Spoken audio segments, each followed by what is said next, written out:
How to create the flame effect in Photoshop. Create an empty layer and select the pen tool.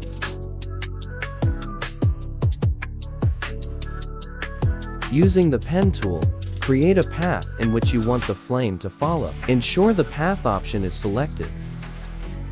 Once the path is made, go to the menu bar and click on Filters. Scroll down to Render and select Flames. Adjust the settings to fit what you need and press OK, and you are good to go.